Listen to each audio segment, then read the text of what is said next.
Middle east में महायुद्ध का आज 5वां दिन है, लेकिन मिसाइल अभी भी रुक नहीं रही। ईरान नए नए टारगेट पर मिसाइलों को दाग रहा है, तो इजराइल अब ईरान पर हमले कर रहा है।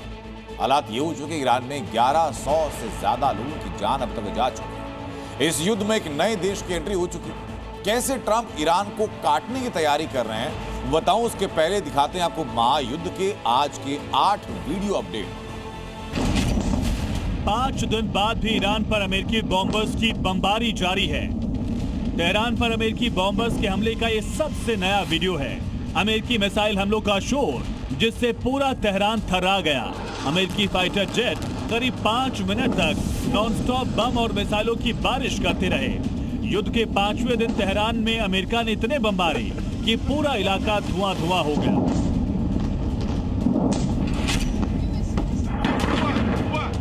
धुएं का ये गुबार इजराइल के हमले के बाद उठा। इजराइल ने हमला ईरान के पावेह शहर में उस जगह किया जहां ईरानी आर्मी का सीक्रेट ठिकाना था। ये कुर्दिश आबादी वाला बॉर्डर इलाका है। यहाँ पर पहाड़ों के नीचे ईरान ने अपने हथियार छिपाए थे, लेकिन इजराइल ने एक के बाद एक मिसाइलों को दागकर इसे उड़ा दिया।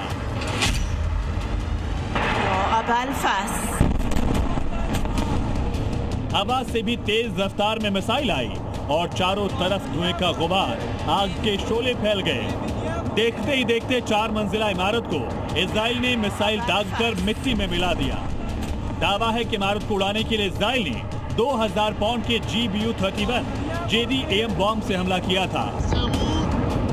करज पर मिसाइल हमले की नई तस्वीर है।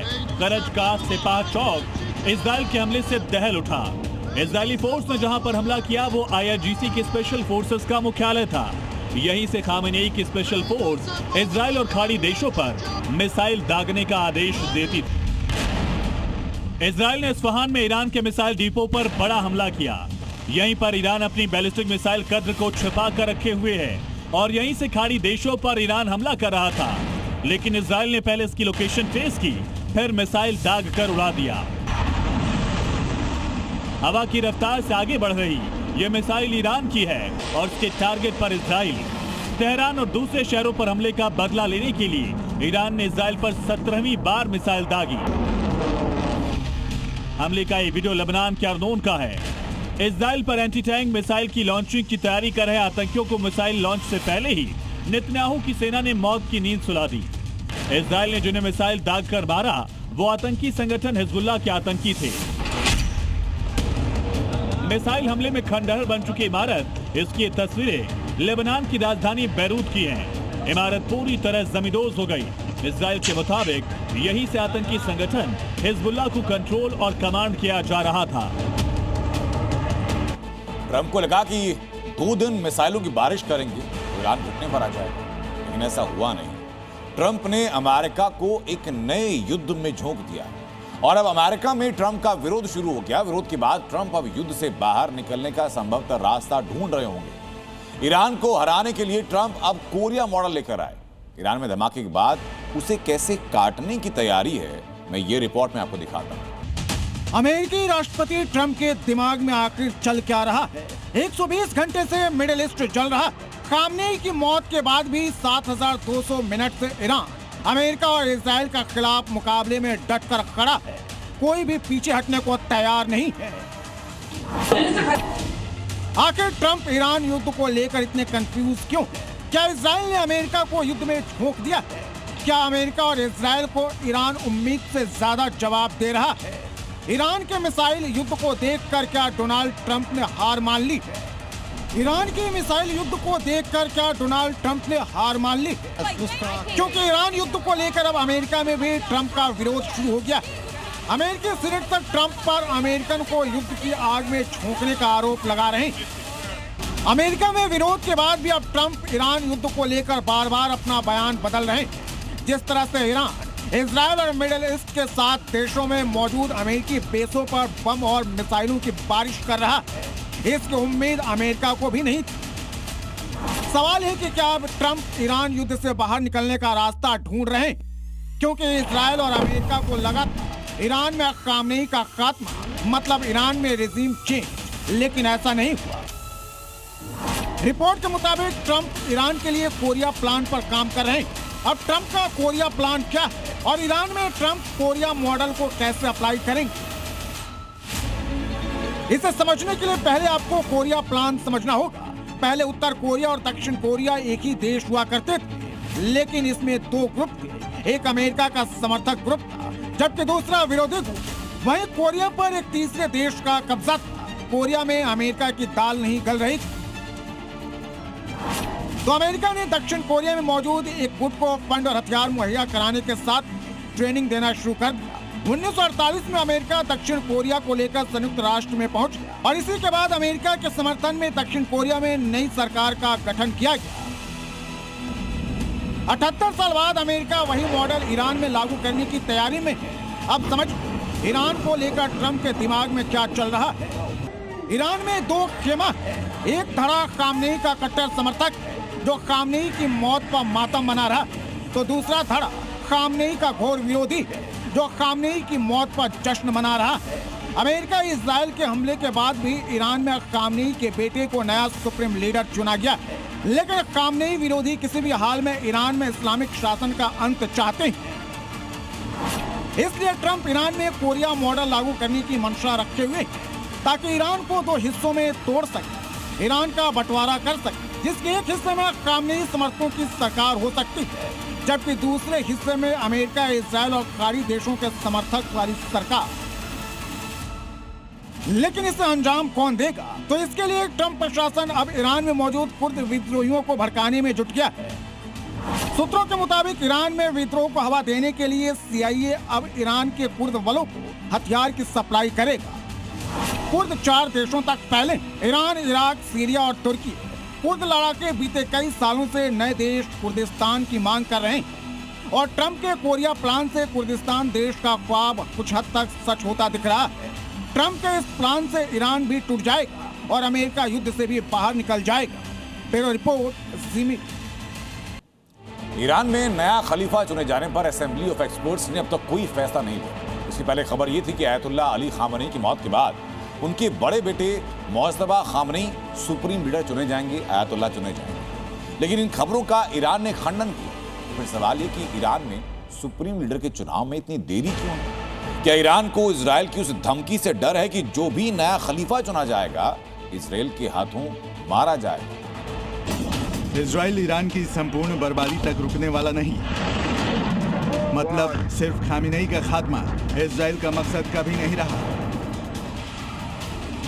इजराइल का मकसद है ईरान को उस जगह पहुंचा देना जहां से इजराइल के खिलाफ खड़े होने के पहले 100 बार सोचे। इसका अर्थ ये हुआ कि इजराइल खामेनेई की मौत के बाद नए चुने गए मुज्तबा खामेनेई को भी खत्म कर देगा। इजराइल ने अपनी मिसाइल पर मुज्तबा खामेनेई का नाम दर्ज कर दिया है। कौन है ये मुज्तबा खामेनेई, जिसे आयतुल्लाह खामेनेई के बाद इजराइल अपना सबसे बड़ा दुश्मन मानता है? इसे आयतुल्लाह अली खामेनेई से भी खतरनाक बताता है। तो मुज्तबा के कत्ल की इजरायली प्लानिंग की डिटेल देखने से पहले मुज्तबा खामेनेई के बारे में जान लीजिए। मुज्तबा खामेनेई आयतुल्लाह खामेनेई के सबसे बड़े बेटे हैं। 56 साल के मुज्तबा के ईरानी रिवोल्यूशनरी गार्ड्स कॉर्प्स यानी IRGC से लिंक काफी मजबूत है। ईरान के शिया मौलवी घराने में पिता की जगह पुत्र को उत्तराधिकारी के रूप में चुनना अच्छा नहीं माना जाता। शिया सिद्धांतों को देखते हुए मुज्तबा के चुनाव का विरोध हुआ होगा। खामेनेई ने खुद उन्हें पिछले साल बनाई गई संभावित वारिसों की लिस्ट में शामिल नहीं किया था, लेकिन वो साल दूसरा था, ये साल दूसरा है। मुज्तबा के चुनाव के साथ ईरान ये ग्लोबल मैसेज देना चाहता है कि नया लीडरशिप तैयार है और यही इजराइल की मुश्किल है। मुज्तबा जैसे आयतुल्लाह की तरह सेना, धर्म और आवाम तीनों को साथ लेकर चलने में कितने सक्षम हो पाएंगे ये बता पाना मुश्किल है। लेकिन इजराइल ने ऐलान कर दिया है कि ईरानी आतंकी शासन द्वारा इजराइल को नष्ट करने की योजना को जारी रखने और उसका नेतृत्व करने के लिए नियुक्त किया गया हर नेता खात्मे का निशाना होगा। इससे कोई फर्क नहीं पड़ता कि उसका नाम क्या है या वह कहां छिपा है। मुज्तबा खामेनेई सुप्रीम लीडर बनते ही इजराइल और अमेरिका की आंखों का कांटा बन चुका है। लिहाजा इजराइल ने अब end of the Mojtaba operation शुरू कर दिया है। ऑपरेशन की डिटेल देखने से पहले मुज्तबा खामेनेई से जुड़ी कुछ दिलचस्प जानकारी देख लीजिए। 2004 में मुज्तबा की शादी जहरा हदाद आदेल से हुई। यूएस और इजराइल के हमले में जहरा के मारे जाने की खबर है। मुज्तबा के 3 बच्चे हैं, हालांकि बच्चों के बारे में ज्यादा जानकारी मौजूद नहीं है। इसके साथ ही एक इंटरेस्टिंग फैक्ट ये भी है कि मोस्तफा पर 2019 में अमेरिका ने बैन लगाया था। मतलब अमेरिका तो मोस्तफा को फूटी आंखों नहीं देखना चाहता, लिहाजा मोस्तफा के अंत के लिए इजरायली ऑपरेशन में ट्रंप का साथ मिलना तय है। अब सवाल यह है कि मोस्तफा, जिसके पास कभी कोई धार्मिक पद नहीं रहा, जो आयतुल्लाह खामनेई के रहते कभी चर्चा में नहीं रहे, वो इजराइल के लिए कितने बड़े और शक्तिशाली दुश्मन साबित हो सकते हैं? इसका जवाब यह है कि मोस्तफा भले ही कभी लाइमलाइट में नहीं रहे, लेकिन पिता के रहते पर्दे के पीछे का काम वही करते थे। जिस ईरान रिवोल्यूशनरी गार्ड कॉर्प्स को आयतुल्लाह अली खामनेई ने खड़ा किया था, मोस्तफा उसका हिस्सा रह चुके हैं। यानी IRGC पर मोस्तफा का पूरी तरह कंट्रोल हो सकता है। IRGC ही तेहरान की एलीट फोर्स है जो बैलिस्टिक मिसाइलों के भंडार की देखरेख करती है और विदेशों में हमले शुरू करने की क्षमता रखती है। IRGC ईरान की थियोक्रेसी यानी धार्मिक शासन में एक बहुत शक्तिशाली संस्था बन चुकी है। IRGC की ताकत का बने रहना इजराइल और अमेरिका के उस राह के लिए सबसे बड़ा रोड़ा है जिसमें ईरान में सत्ता परिवर्तन करना है, न्यूक्लियर प्रोग्राम का सदा के लिए अंत कर देना है। खामेनेई के साथ इस IRGC के कमांडरों की फर्स्ट लाइन भी मारी गई थी। अब मोस्तफा की कमान संभालने से IRGC में जोश भरेगा जो युद्ध को लंबा खींच सकता है। जाहिर है ऐसे जोश भरने वाले लीडर के एंड के बिना अब की बार के युद्ध का असल मकसद हासिल नहीं होने वाला। लिहाजा पिता के बाद अब पुत्र के डेथ वारंट पर नेतन्याहू ने दस्तखत कर दिए हैं। ब्यूरो रिपोर्ट, जी मीडिया। ईरान अमेरिका इजराइल युद्ध का आज 5वां दिन है। दोनों तरफ 5000 से ज्यादा मिसाइलें दागी जा चुकी। युद्ध के बीच अमेरिका ने हथियार प्रोडक्शन कंपनीज की बैठक बुलाई। दावा यह कि अमेरिका के पास हथियारों की कमी है। अगर युद्ध लंबा खिंचा तो क्या होगा, इस रिपोर्ट में दिखाते हैं। क्या ट्रंप का हथियार खत्म होने लगा है? क्या अमेरिका के पास हथियारों की कमी हो गई है? अब अमेरिका कैसे ईरान का करेगा सामना? यह सवाल इसलिए उठ रहा है क्योंकि ट्रंप हथियारों का प्रोडक्शन करने वाली अमेरिकी कंपनियों से मीटिंग का प्लान बना रहे हैं। ईरान से युद्ध ट्रंप को भारी पड़ने लगा है। खुद को महाशक्ति कहने वाले अमेरिका के राष्ट्रपति ट्रंप के दिल की धड़कनें बढ़ गई हैं। रिपोर्ट के मुताबिक पिछले 24 घंटे में 6,900 करोड़ रुपया स्वाहा हो गया है। ईरान पर हमले से पहले तैयारियों पर पहले ही 5,500 करोड़ रुपया खर्च हो चुका है और अगर युद्ध लंबा खिंचा तो 18 लाख करोड़ रुपए से ज्यादा खर्च हो सकता है। लेकिन ट्रंप पर अमेरिका के लिए पैसे की कमी या खर्च बड़ी समस्या नहीं है। परेशानी युद्ध लड़ने वाले हथियार और मिसाइलों की है। अमेरिका के हाईटेक और घातक हथियार ही ट्रंप की ताकत है, लेकिन ईरान युद्ध में अमेरिका की यही ताकत कमजोरी बन गई। दुनिया का दादा बनने वाले अमेरिका की हवा पानी टाइट हो गई है। अगर युद्ध लंबा खिंचा तो अमेरिका को हथियारों की कमी का सामना करना पड़ेगा। रिपोर्ट के मुताबिक अमेरिका के पास सिर्फ 10 दिनों तक लड़ने लायक हथियार, गोला बारूद और मिसाइल है। और जब से पेंटागन की इस सीक्रेट रिपोर्ट में हथियारों की कमी का खुलासा हुआ है, ट्रंप परेशान हो गए हैं। हथियार, गोला बारूद और मिसाइलों के प्रोडक्शन को बढ़ाने के लिए ट्रंप ने रक्षा कंपनियों के अधिकारियों की बैठक बुलाई है। यह बैठक 6 मार्च को व्हाइट हाउस में होगी। इस बैठक में ट्रंप हथियारों के प्रोडक्शन में कैसे तेजी लाई जाए इसको लेकर बात करेंगे। जिस तरह से ईरान अमेरिका और इजराइल के हमलों का जवाब दे रहा है, खाड़ी देशों में अमेरिकी बेस को टारगेट कर रहा है, इससे ट्रंप परेशान हो गए। रिपोर्ट के मुताबिक अमेरिका का सबसे हाईटेक इंटरसेप्टर थर्ड की 25% कमी हो गई है। जहाजों पर तैनात रडारों की भी कमी हो गई है। सबसे ज्यादा असर GPS गाइडेड किट पर पड़ा है। जिस तरह से ईरान अमेरिका के एम्बेसी को निशाना बना रहा है, चुन चुन कर मार रहा है, कहीं हथियारों की कमी ट्रंप को भारी न पड़ जाए। ब्यूरो रिपोर्ट, जी मीडिया। इजराइल अमेरिका के ज्वाइंट हमले में ईरान में मौत लगातार बढ़ रही है। संख्या फिलहाल 1100 तक बताई जा रही है और इस वक्त आलम यह कि पूरा ईरान इस वक्त बारूद की गंध से मारो भर है। इसी बीच ट्रंप के सामने एक नई चुनौती भी है। स्पेन, फ्रांस और कनाडा जैसे देशों ने ट्रंप की हाँ में हाँ मिलाने से इनकार किया और एक तरफ मिडिल ईस्ट में अमेरिका के पास हथियारों की कमी वाली रिपोर्ट आई। अब दोस्तों का साथ छोड़ना, क्या ईरान पर हमला करके ट्रंप फंस चुके हैं? इजराइल के साथ अमेरिका ईरान पर कहर बरपा रहा है। चुन चुन का न्यूक्लियर साइट, साइंटिस्ट, नेता, अफसर, लड़ाकू विमान हथियारों को बम से उड़ा रहा है। समंदर से आती क्रूज मिसाइलों ने तांडव मचा रखा। आसमान से झांकते ड्रोन पल पल का अपडेट दे रहे हैं। लेकिन इन सब के बीच एक तल्ख सच्चाई जिससे ट्रंप आग बबूला है कि वो ईरान पर हमला कर बुरी तरह फंस चुके हैं। तो क्या बीच युद्ध में ट्रंप के साथ धोखा हो गया? क्या यूरोपीय देशों ने ट्रंप को अल्टीमेटम दे दिया? ये सवाल इसलिए क्योंकि ट्रंप के जो अब तक अपने थे, उन्होंने भी ट्रंप को आंकड़े दिखानी शुरू कर दिया। स्पेन ने अपने सैन्य अड्डों का इस्तेमाल ईरान पर हमले के लिए करने की अनुमति देने से इनकार कर दिया। कनाडा ने ईरान पर हमले को इंटरनेशनल कानून के खिलाफ बताया है। फ्रांस भी ईरान पर हमले का विरोध कर रहा है। ब्रिटेन ने अमेरिका का इस युद्ध में किसी तरह की सहायता कर दिया है। एक तरफ मिडिल ईस्ट में अमेरिका के सामने हथियारों की कमी और दूसरी ओर ब्रिटेन, फ्रांस, स्पेन और कनाडा जैसे देशों का साथ नहीं देना। क्या ट्रंप ईरान पर हमला कर बुरी तरह फंस चुके हैं? ट्रंप ने स्पेन को खुली धमकी दी है कि उसके साथ व्यापारिक रिश्ते खत्म कर देंगे। ट्रंप ब्रिटेन के रवैये से भी खुश नहीं है। ट्रंप ईरान का खिलाफ जंग में यूरोपीय यूनियन से 100% साथ चाहते हैं, लेकिन ऐसा हो नहीं रहा। जाहिर है इससे उस अमेरिकी आवाम को हौसला मिल रहा है जिनका कहना है कि ट्रंप को इजराइल के साथ मिलकर ईरान पर हमला नहीं करना चाहिए।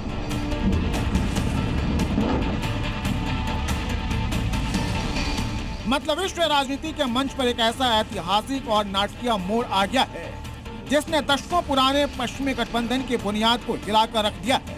ट्रंप को शायद ये अंदाजा भी नहीं था कि यूरोप झुकने के बजाय अपने ट्रेड वजुका का खौफ दिखाकर उन्हें कदम पीछे खींचने पर मजबूर कर दे।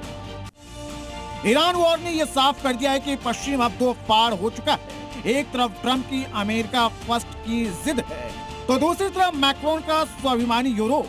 अब यूरोप वाशिंगटन की हर बात पर हाँ में हाँ मिलाने को तैयार नहीं है। ये केवल एक सैन्य चेतावनी नहीं, बल्कि यूरोप का ट्रंप की नीतियों को खुला चैलेंज है। अमेरिका के बड़े भाई वाले रवैये के कारण यूरोप के बड़े नेता अब चीन का दौरा कर रहे हैं, जो अमेरिका के लिए एक बड़ा रणनीतिक झटका है।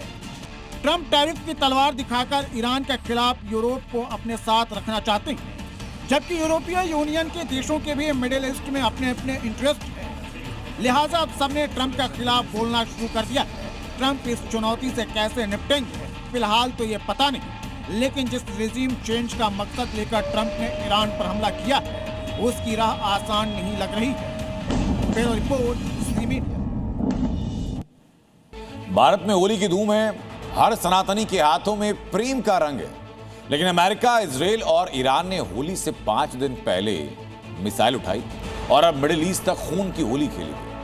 इस खौफनाक होली में एक से बढ़कर एक घातक हथियारों का इस्तेमाल किया जा रहा है। अमेरिका से लेकर इजराइल और ईरान अपनी ताकत का प्रदर्शन इन्हीं हथियारों के जरिए कर रहे हैं और दुनिया के मन में जिज्ञासा यह भी है कि वो कौन कौन से हथियार हैं जिनके चलते बीते 120 घंटों में चारों तरफ तबाही है। उसकी पूरी डिटेल हथियारों की इस रिपोर्ट में देता हूं आपको। भारत में सनातनी रंगों की होली खेली जा रही है और अमेरिका, इजराइल और ईरान समेत मिडिल ईस्ट के कई मुस्लिम देशों में खून की होली खेली जा रही है। भारत में गुलाल अबीर उड़ रहे हैं तो मिडिल ईस्ट में चारों तरफ मिसाइल अटैक से सब कुछ धुआं धुआं हो गया। चारों तरफ आग का खौफनाक मंजर है। ये तस्वीरें गवाही दे रही हैं कि इस बार ये युद्ध यहीं थमेगा नहीं, जंग लंबी चलने वाली है। अमेरिका, इजराइल अब तक ईरान में 2000 से ज्यादा टारगेट पर हमले बोल चुके हैं। इजराइल अमेरिका के हमलों का बीते 5 दिनों से ईरान भी तगड़ा जवाब दे रहा है। ईरान मिडिल ईस्ट के देशों में ताबड़तोड़ हमले कर रहा है। हमले का बदला एक नहीं, दो नहीं, अलग अलग मिडिल ईस्ट के देशों में अटैक करके ले रहा है। दोनों ही तरफ से हाई पावर हथियारों का इस्तेमाल हो रहा है। ईरान अपने सुप्रीम लीडर अयतुल्लाह खामेनेई की मौत का बदला लेना चाहता है, तो इधर डोनाल्ड ट्रंप ने कह दिया कि जब तक सभी लक्ष्य पूरे नहीं हो जाते तब तक ये हमले जारी रहेंगे।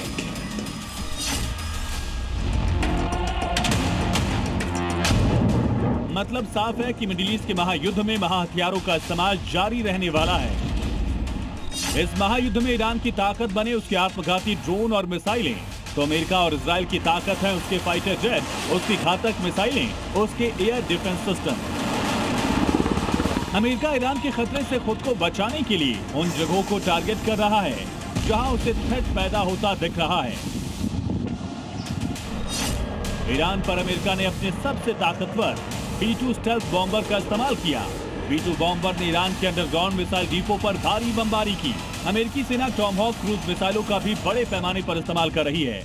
ये मिसाइलें जहाजों और पनडुब्बियों से लॉन्च की जाती हैं और नीचे उड़ान भरने के कारण इन्हें पकड़ना मुश्किल होता है। यही कारण है कि ईरान के मिसाइल ठिकानों, नौसेना अड्डों, हवाई रक्षा प्रणालियों को निशाना बनाया गया। अमेरिकी वायुसेना ने F-35 lightning F-22 Raptor fighter jet आसमान में उतारे हुए हैं, जो अभी तक सैकड़ों टारगेट को निशाना बना चुके हैं और लगातार बना भी रहे हैं। इसके अलावा अमेरिका ने पहली बार युद्ध में लूकस यानी low cost uncrewed combat attack system जैसे सुसाइड ड्रोन का इस्तेमाल किया। ये एक तरफा हमला करने वाले ड्रोन हैं, जिनके जरिए ईरान के ठिकानों पर बड़े पैमाने पर हमले किए जा रहे हैं। MQ-9 रिपर ड्रोन निगरानी और सटीक हमलों के लिए तैनात हैं और हिमार्स रॉकेट सिस्टम से भी प्रिसीजन स्ट्राइक मिसाइलें दागी जा रही हैं। हर बीतता दिन तबाही की नई तस्वीर पहले से बड़ी धमकी और जोरदार हमला लेकर आ रहा है। इजराइल ने ईरान के खिलाफ दुनिया के सबसे एडवांस लड़ाकू विमान F-35I अदिर स्टेल्थ फाइटर को युद्ध के मैदान में उतारा हुआ है। ये रेडार की रेंज में आए बिना हमला करने में सक्षम है और उसकी एक खूबी ये भी है कि दुश्मन की एयर डिफेंस को जाम करने की ताकत रखता है। इजराइल का हैवी लिफ्टर फाइटर F-15I भी वॉर जोन में तैनात है। ये विमान भारी मात्रा में बम और मिसाइलें लेकर लंबी दूरी तय कर सकता है। जमीन पर बमबारी करने की इसकी क्षमता ने भी ईरान के हाथ पांव फुला रखे हैं। इनके अलावा वॉर जोन में मिसाइल रक्षा प्रणाली जैसे पैट्रियट, हार्ट ऐसे इंटरसेप्टर सिस्टम भी अमेरिका और इजराइल ने सक्रिय कर दिए हैं, जो दुश्मन की मिसाइलों को रोकने में मदद कर रहे हैं।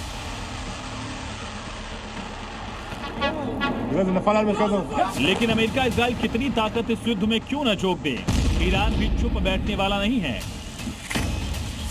जलते अमेरिकी बेस, अमेरिकी एम्बेसी में आग, मिडिल ईस्ट के आसमान में धुआं।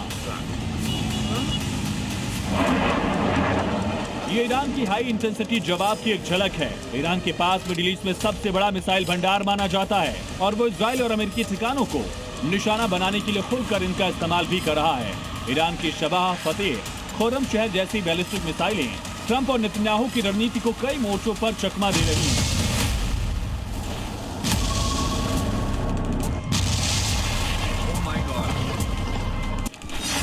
करीब 2000 किलोमीटर की रेंज वाली शहाबती मिसाइल इजराइल के लिए सबसे बड़ा खतरा है, क्योंकि इस मिसाइल की जद में पूरा इजराइल है।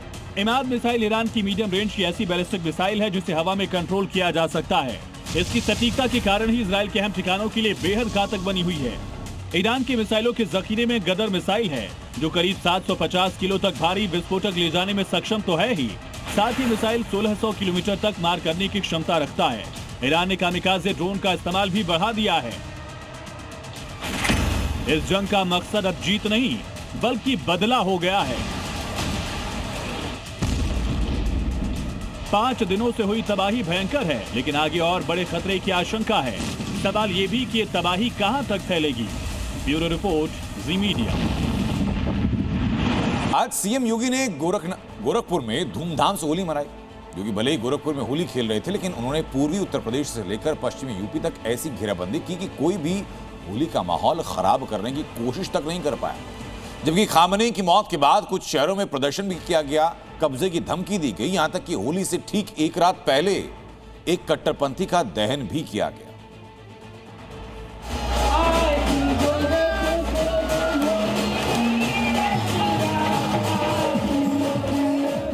होली का पर्व उत्साह और उमंग का है,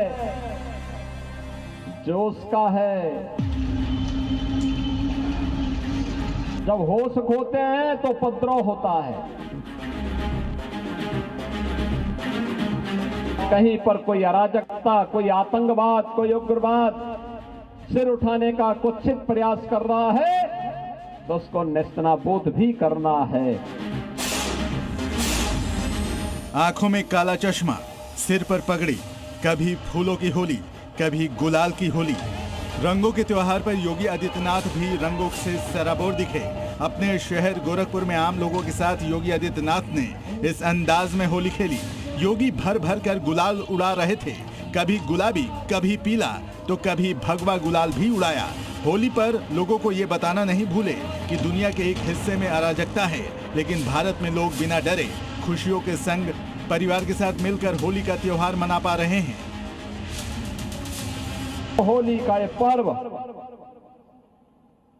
हम भारत में ऐसे समय में आयोजित कर रहे हैं जब पूरी दुनिया में अव्यवस्था है, अशांति है, अराजकता का सा वातावरण है, लेकिन भारत अपने यशस्वी नेतृत्व में आनंद और उत्साह के साथ, उमंग के साथ इस पर्व का आनंद ले रहा है। योगी ने लोगों को गुलाल लगाया तो लोगों ने भी अपने मुख्यमंत्री का गुलाल से तिलक किया।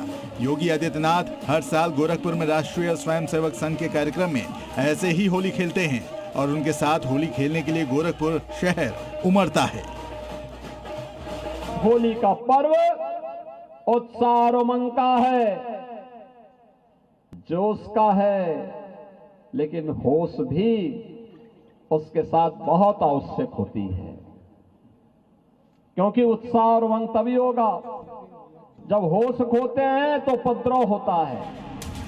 यूपी में होश नहीं खो सकते और इसीलिए यहाँ उपद्रव की संभावना बेहद कम होती है, और अगर गलती से किसी ने होश खोया तो उसका भी ट्रीटमेंट होने में देर नहीं लगती। योगी फोर्स की सख्त सुरक्षा की बदौलत पूरे उत्तर प्रदेश में लोगों ने शांति से हर्षोल्लास के साथ होली खेली। ना कोई तनाव, ना कोई उपद्रव, हर जगह सब कुछ अंडर कंट्रोल था। कहीं पर कोई अराजकता, कोई आतंकवाद, कोई उग्रवाद सिर उठाने का कुत्सित प्रयास कर रहा है तो उसको नेस्तनाबूद भी करना है। सुबह सुबह योगी आदित्यनाथ ने गोरखपुर में होली खेली। उससे ठीक एक रात पहले गाजियाबाद में अराजकता फैलाने वाले एक कट्टरपंथी को योगी फोर्स ने ठोक दिया। उसे हमेशा हमेशा के लिए दुनिया से विदा कर दिया। यह है गुलफाम। इसका गुनाह बेहद खतरनाक था। इसने पिछले दिनों अपने भाई जिशान के साथ मिलकर गाजियाबाद में एक्स मुस्लिम सलीम वास्तिक पर चाकू से नफरती हमला किया था। उनका सिर तन से जुदा करने की कोशिश की थी। योगी आदित्यनाथ ने सलीम वास्तिक के हमलावरों को ढूंढकर उन्हें सजा दिलाने का सख्त निर्देश पुलिस अफसरों को दिया था। योगी आदित्यनाथ के आदेश के बाद 48 घंटे में पुलिस ने कट्टरपंथी ब्रदर्स जिशान और गुलफाम को ढेर कर दिया। जिशान छोटा था और गुलफाम बड़ा था, लेकिन दोनों के दिमाग में कट्टरपंथ का खंजर पनप गया था और इसी नफरती खंजर से दोनों ने सलीम वास्तिक पर हमला किया था। लेकिन अब दोनों खाक में मिल चुके हैं। पुलिस टीम से बचते हुए वो भागने की फिराक में थे और उनकी मोटरसाइकिल स्किड होकर नीचे गिर गया। 2 अभियुक्त थे मोटरसाइकिल पे लोग, वो दोनों अभियुक्त पुलिस पार्टी पे फायरिंग किए हैं और जवाबी फायरिंग पुलिस ने जब की तो उसमें एक अभियुक्त को गोली लगी, जो घायल अवस्था में उनको तत्काल अस्पताल पहुंचाया। जिशान और गुलफाम के एनकाउंटर ने कट्टरपंथियों को क्लियर मैसेज दे दिया है कि अराजकता और कट्टरपंथ को अंजाम देने वाले यूपी में तो क्या, इस दुनिया में भी नहीं रह पाएंगे। ब्यूरो रिपोर्ट, जी मीडिया।